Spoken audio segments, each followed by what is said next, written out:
Oi, eu sou o Felipe e recentemente o BBB 24 causou polêmica no Brasil todo depois que uma participante aparentou sofrer com delírios e comportamento paranoico. Eu sei, você é inteligente demais e não assiste Big Brother. Você gasta o seu tempo lendo Tarsila do Amaral, ouvindo o violoncelo de Machado de Assis e apreciando as pinturas de Churin Churin Fly. Você é muito melhor do que o brasileiro médio. TV aberta na sua casa? Nananina não. Globo lixo?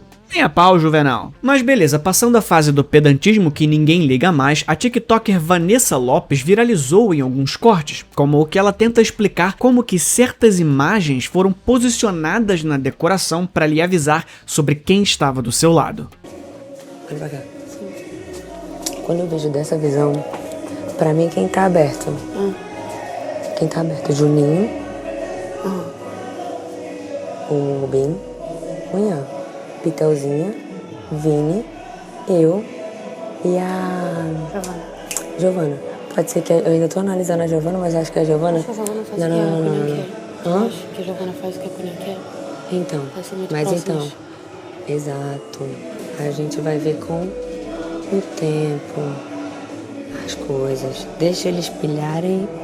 Em outro corte, ela revela a outros participantes que descobriu que todos eles são atores e que o programa, na verdade, tinha sido feito pra ela. A função deles era tirar ela do sério. Não precisa ficar fingindo. Gente, vocês são atores, será? Meu Deus! Pra mostrar o pior de uma pessoa. É isso. Linchamento coletivo. Por isso que o botão tá verde? Eu não vou apertar. Vanessa, respira. Eu não posso apertar. Não, eu tô respirando. Todo mundo tá aqui pra trabalhar e aparecer. Que bom que a gente percebeu isso, porque aí agora nas próximas edições ninguém vem e a gente fala bastante sobre a cultura do cancelamento. Quantas pessoas podem deixar outra louca. Vocês estão completamente certos. Mas aí a gente não O fala cancelamento nada. deixa a pessoa louca até ela ver o pior de todo mundo. Por isso que o meu olho é o único apagado ali. Gente, vocês são atores, todos. Não é? Pode falar agora. Claro Entrega que o não. jogo, porque aí, ó... Vanessa, coisa- respira, Vanessa. Eu sei, vocês vão tentar me pagar de doida. Não Eu já tô tô entendendo pagando isso de aqui. doida. Você me falou que você era atriz, você me falou que você era atriz. Mas não quer dizer que eu seja atriz na vida. fora. A profissão é ser Eu tô atriz. entendeu? Eu sou de profissão. Então não eu tenho de que vida. ser eu não Eu nunca tenho nem que ser trabalhei o que os outros estão me pilhando pra ser. Vocês estão certos. Eu não vou apertar botão, gente. Vou ter que ser você. Eu tenho que ser eu. Não, mas aqui eu não vou conseguir ser eu, porque eu já tô vendo uma culturazinha de cancelamento. Quando a gente tá sendo cancelada, não é a gente. Não. Relaxa que eu... Vanessa, não se preocupa comigo, não. Gente, Respira, Vanessa. eu sei que vocês estão Só me tentando me respira. fazer surtar. Eu vou Fala de respirar igual coração. você, Não respira. quero te fazer surtar, eu quero só que tu te quer só- Eu vou acalme. respirar igual você, porque você fala muito calma, Alain. Você tá... Há também um corte onde ela tenta explicar para outros participantes como ela conseguiu encontrar e conectar todos os pontos para revelar a grande verdade. Quem deles tá fora? Pisani, Qual foi o cantor que teve hoje? La Santana. Qual era o tema da festa? Tu Pisani, Bahia, La Santana. Ele cantava La Santana. Qual é a marca que tá na festa? Nestlé. Qual era a principal propaganda? Qual era o produto? Chocolate. Biscoito. Quem são as pessoas que mais tomam planta da casa? Grupo de vocês. Vanessa e Yasmin. Já em outro corte, ela...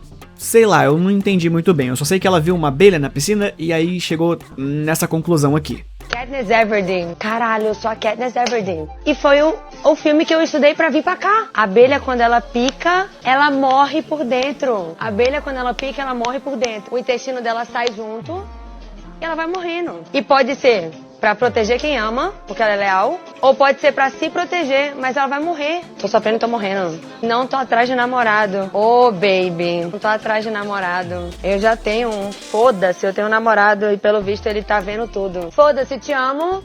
E caguei, é um jogo. Eu tô num jogo e eu sou uma das protagonistas e é isso. Eu só espero uma coisa, que quem tiver coração bom, saia dessa merda bem. Foda-se, é pra isso que eu vim pra cá. Falo mesmo, não prendo me pra falar nada, vou falar tudo, mas agora eu vou falar só, vou falar raio-x serve pra isso. Isso aqui é uma porra do Stories. É, gente, eu acho que eu tinha que endoidar mesmo, é isso aí, vamos embora. Brasil todo assistindo, um monte de país assistindo. E eu tô louca, mas não tanto. Só li errado. Ninguém se mete mais na minha vida. Será que as pessoas lá fora escolhem as coisas que vão dar pra gente? O lance é que esses momentos estranhos geraram uma preocupação para quem assistiu isso. Muito se especulou e muitos diagnósticos foram atirados, desde esquizofrenia até ser só mimada mesmo. E é isso que nós vamos investigar hoje. Vamos usar o BBB como desculpa para explorar algo que eu já queria há muito tempo.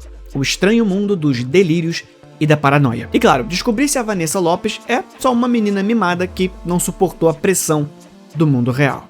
Então, vem comigo.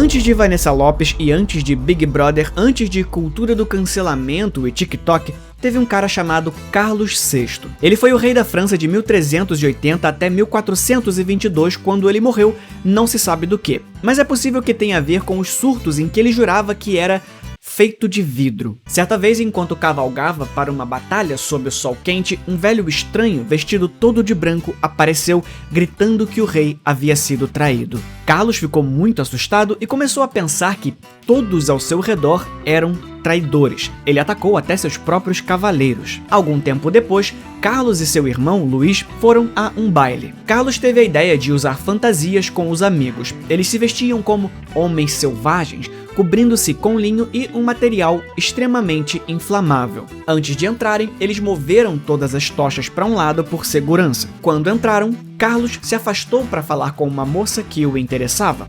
Luís, que queria descobrir quem eram os homens fantasiados, pegou uma tocha para investigar. Sem ter sido avisado do que acontecia, ele aproximou a tocha do rosto de um deles e acidentalmente queimou todos eles, exceto o rei, que estava afastado. Uma história bem difícil de explicar como um acidente. Após esse e outros episódios, o rei Carlos VI começou a passar por momentos estranhos. Ele ficava muito bravo com as pessoas, assustado e paranoico, e tinha que ser contido durante esses ataques. Nesses episódios de insanidade, que duravam de dias até meses, ele deixava de cuidar da própria higiene e exigia que todos os seus empregados ficassem nus, para provarem que não carregavam nada perigoso. Carlos VI adorava esportes e atividades ao ar livre, mas quando ele começou com toda essa paranoia de traição, ele se tornou uma pessoa diferente. Ele ficava sentado, imóvel, por horas, e se movia com muito cuidado, bem lentamente.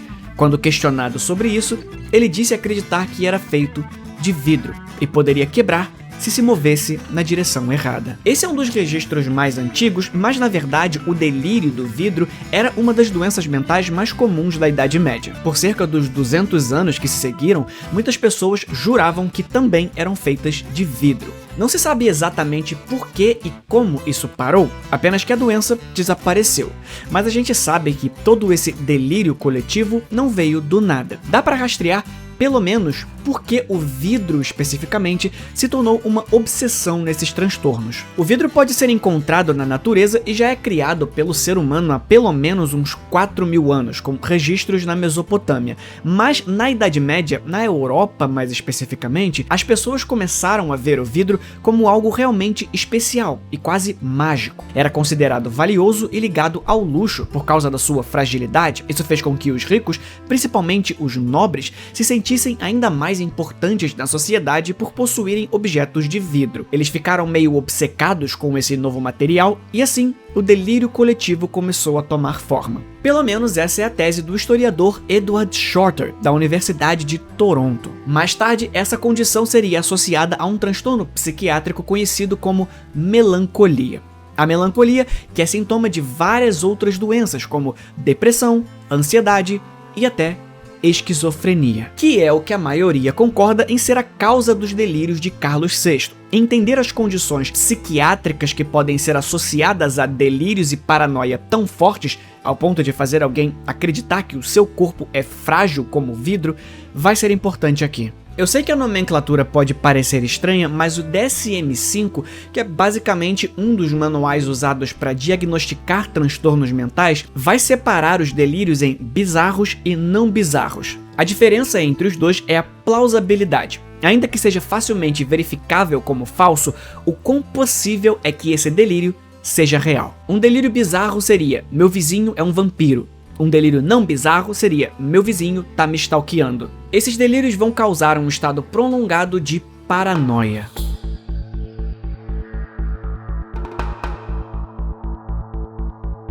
No sentido mais básico, a paranoia é um estado mental. Quando esse estado mental causa sofrimento, ele pode ser considerado um transtorno. A mente paranoica é tomada por pensamentos falsos sobre ser alvo de coisas ruins, como ser ameaçado, prejudicado, perseguido ou injustiçado por outras pessoas. Existem 3 aspectos principais nesse tipo de pensamento, identificados por Robert Robbins e Gerald Post no artigo de 1997 chamado de Paranoia Política, a psicopolítica dos odiados. Primeiro, suspeitas sem boas razões de que os outros estão sendo ruins com você. Segundo, se preocupar sem motivo se os seus amigos ou aqueles associados a você estão sendo leais. Terceiro, ter medo injustificado de que as informações que você dá podem ser usadas contra você, o que faz com que você fique recluso e sem contato com as pessoas ao seu redor. Algo que pode sim ser encontrado no comportamento da moça do Big Brother. Mas calma, isso aqui não é um diagnóstico não, é um ponto de início para discutir algo muito mais interessante.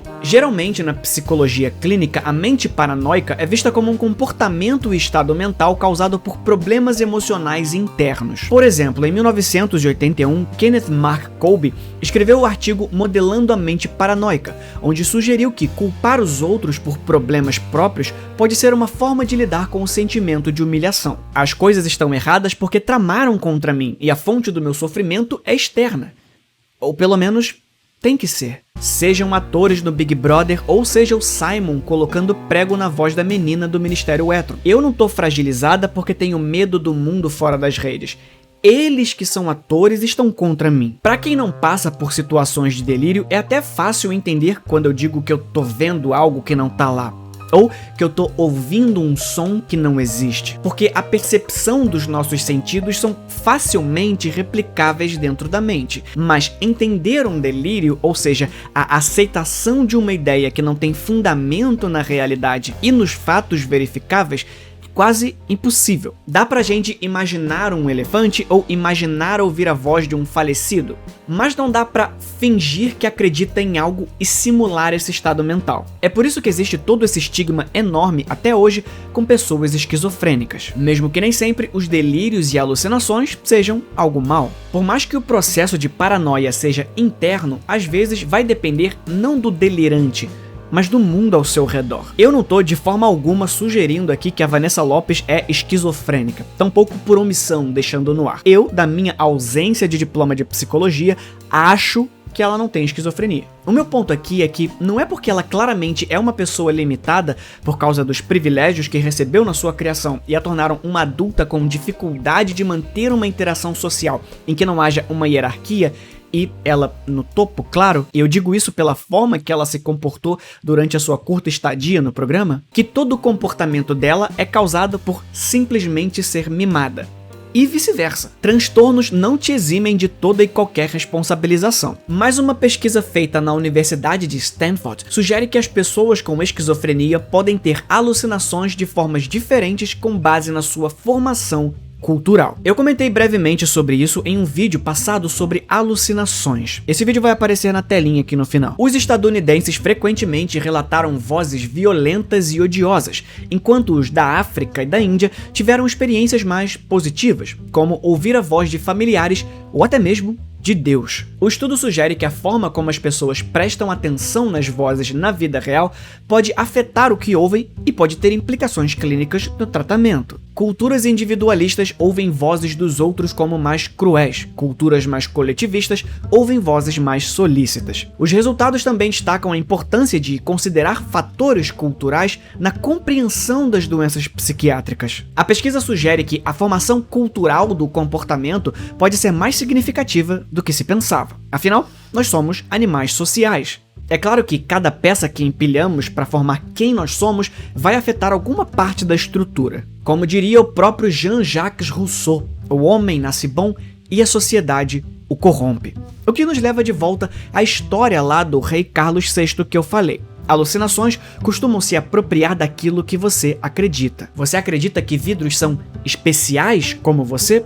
Você vai achar que é feito de vidro. Você acredita que foi feito para ficar com o Simon até os seus últimos dias?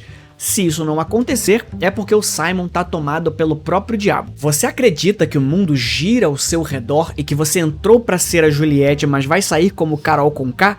Pois é exatamente isso que o seu cérebro vai te convencer. Por mais que os delírios sejam de foro íntimo, uma vez que só podem ser acessados pela pessoa delirante, eles podem muito provavelmente serem moldados pelas pessoas ao redor e pela forma como nos relacionamos. E aliás, se o homem é bom e a sociedade o corrompe, então o delirante constrói o próprio delírio, mas com as ferramentas que nós entregamos. E isso é algo muito difícil para uma mente não delirante entender. Tipo o Rousseau. O tamanho da sua genialidade refletia também o tamanho da sua paranoia. Ele não se contentava em conspirações locais e em sua autobiografia Diálogos, Rousseau, juiz de Jean-Jacques, ele fala sobre uma conspiração mundial contra ele. Todos ao seu redor estavam envolvidos até o pescoço nessa trama para destruir todo o seu bom histórico, toda a sua boa fama, transformando-o num pária, sem amigos e sem contato com qualquer outra pessoa.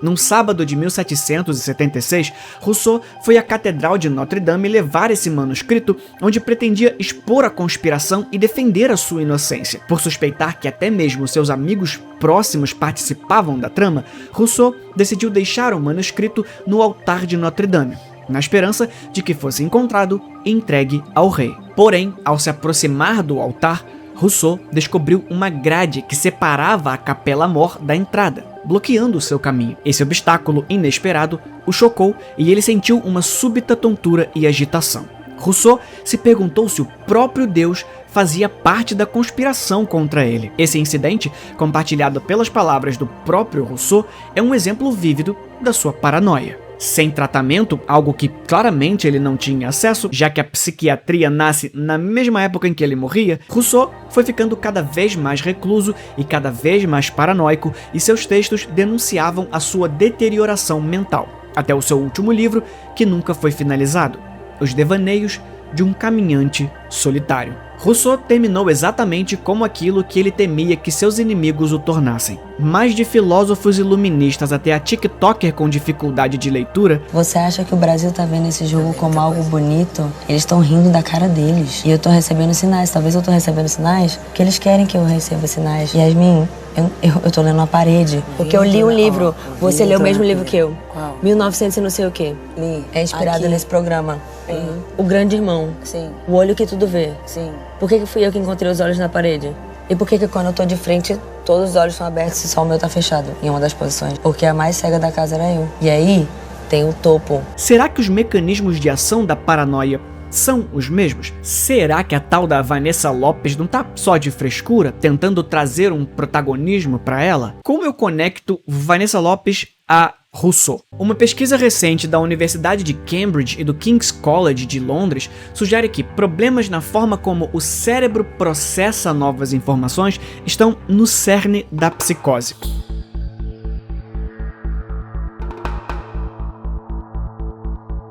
A psicose é essa condição em que as pessoas têm dificuldade para diferenciar o que é real do que não é.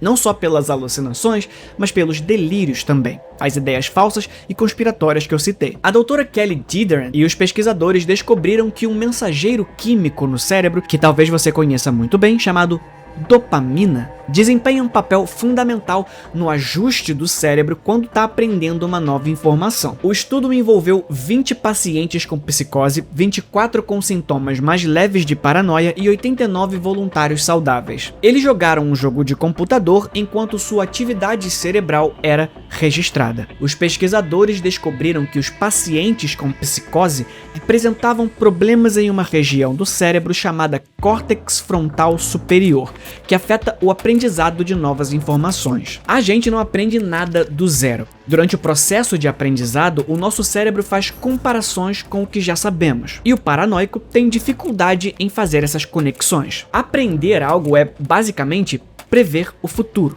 É por isso que essas conexões do novo aprendizado com o que você já sabe vão ser chamadas de erros de previsão. É o seu cérebro comparando a expectativa com o que é real. Se a expectativa bate com a realidade, parabéns, você aprendeu. Mas se os neurotransmissores, e aqui nesse caso a dopamina no córtex frontal superior, não fazem a sua função direito, a sua expectativa se desliga da realidade. Assim surgem as teorias conspiratórias, paranoia, delírios, etc. É o seu cérebro informando que a expectativa dele está batendo cada vez menos com a realidade. Ou seja, talvez a realidade é que esteja com problema. Se a sua expectativa é a de que você é a protagonista em todo lugar que você pisa, afinal você tem milhões de seguidores, e a realidade não te entrega isso, claramente tem um problema com a realidade. Cultura do cancelamento. Estão tramando contra você.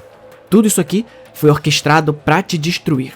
Ninguém ao seu redor tem suas próprias percepções subjetivas, e você é a protagonista até da história dos outros. Esse estudo que eu citei não é uma resposta definitiva, mas é um ótimo caminho. Então, por mais que pareça óbvio, é importante entender que o delírio surge de uma comparação da realidade com o eu acho. E a gente acha coisas por investigação. É muito mais fácil se livrar de um delírio, e aqui eu não tô falando de pessoas dentro do espectro esquizofrênico, claro, porque vão ser mecanismos muito diferentes, se a sua investigação não render frutos. E é aí que tá o problema. Rousseau, por exemplo, é possível que ele não estivesse paranoico totalmente sem razão. Claramente, Deus e o rei não estavam conspirando contra ele, mas os seus colegas filósofos, talvez.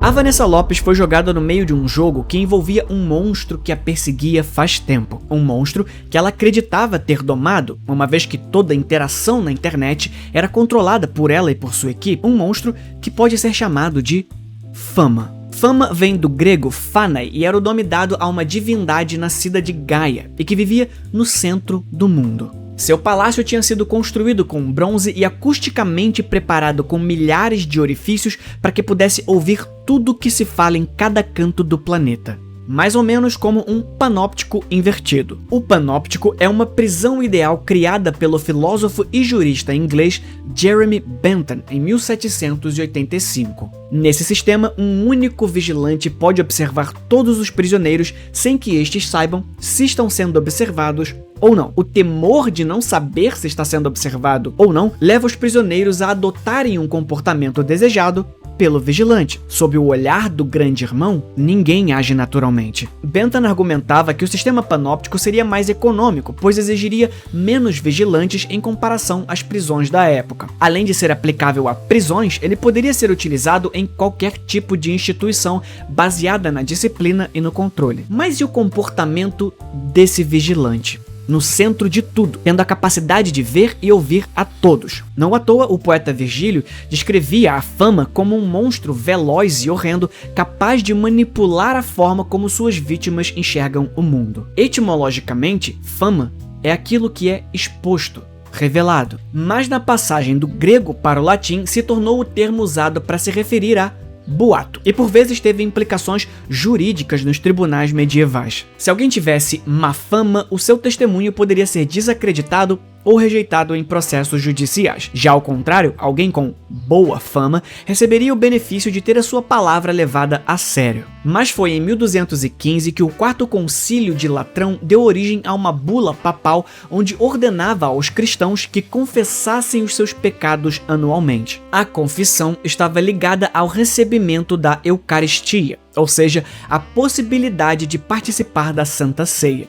A confissão não consistia apenas em falar com Deus em segredo, exigia a confissão a um padre para a absolvição sacramental, contanto que você pagasse ritualisticamente ou dinheiro muitas vezes. Na ausência de câmeras e o grande irmão, a igreja encontrou no medo do inferno uma forma de controlar o que se fazia. Deus tá vendo. Deus tinha se tornado o vigilante no panóptico e era melhor confessar. Uma das muitas motivações de Martinho Lutero para sua proposta de reforma era esse estado de paranoia que a bula da confissão tinha criado entre os cristãos. Isso é pura especulação, mas talvez a moça TikToker tenha apenas, por falta de um termo técnico, tiltado ao se ver em uma situação em que ela não controlava. Ela saiu de trás do panóptico e da fama e se tornou mais uma observada. Assinou um contrato que lhe tirou todo o controle da própria imagem. Você consegue imaginar o estrago que isso faz na mente de uma pessoa cuja identidade foi construída assim? Bom, quando o filósofo David Hume descobriu em 1762 que Rousseau queria se mudar para a Grã-Bretanha, tomou medidas imediatas para facilitar essa mudança. O encontro inicial entre os dois ocorreu em Paris em 1765